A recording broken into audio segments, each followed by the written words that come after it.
Thank you and welcome to the show this morning. The topic this morning is the implications of Chinese economic expansion in Africa. And of course we have to talk about the implication of Chinese economic expansion in Africa. Dr. LMadu1. Dr. LMadu1 is a law professor as well as the chairperson and the president of an organization called Pan-Africa.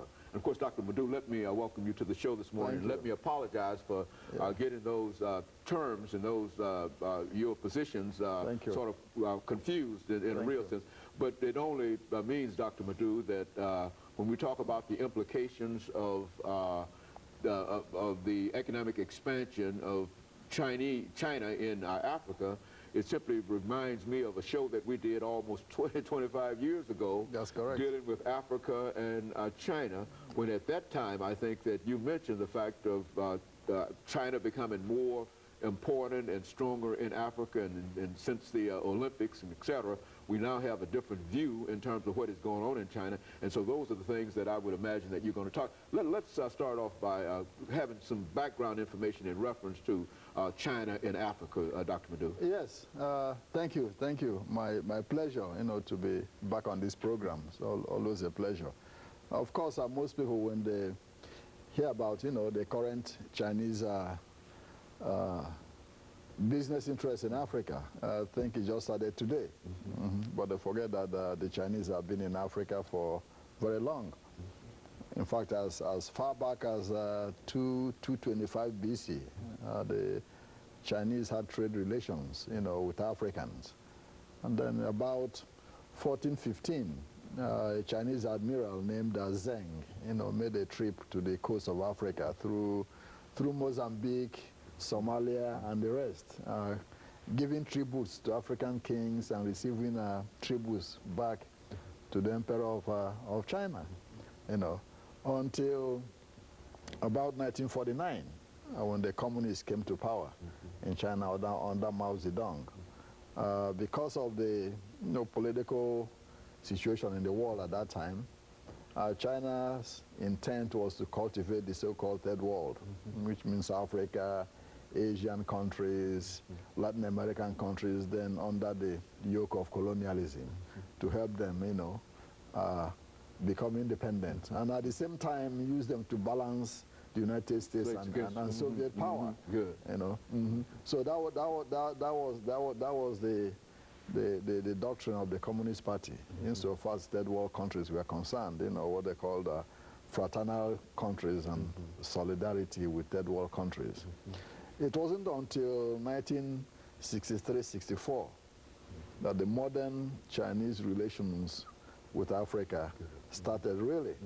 In fact, the first Chinese doctor arrived in Algeria, then under President Bembela in 1962.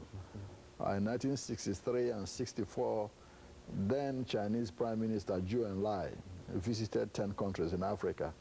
And from then, China started establishing diplomatic relations.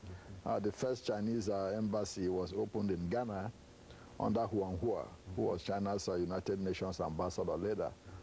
Zhou Enlai formed alliances and friendships with 3 or 4 African governments at that time.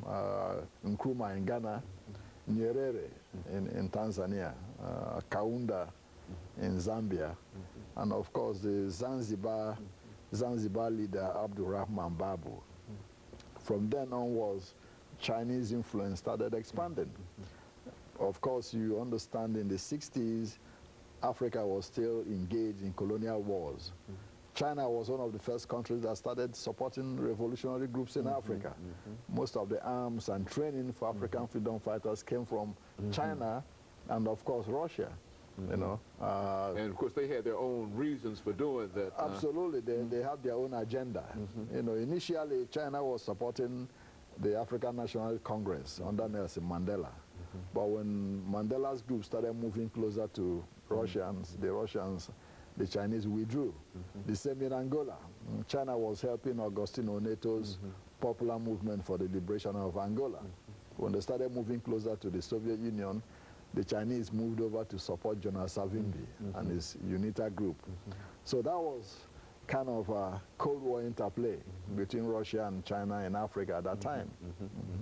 And of course, Dr. Madu, we're getting ready within the next half minute for our first commercial break.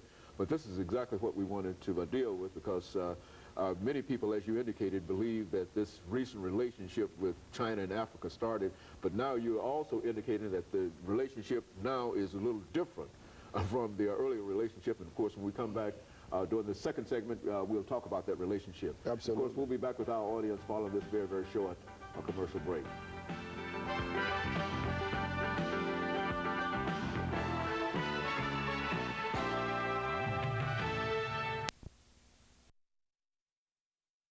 The guest is Dr. Leonard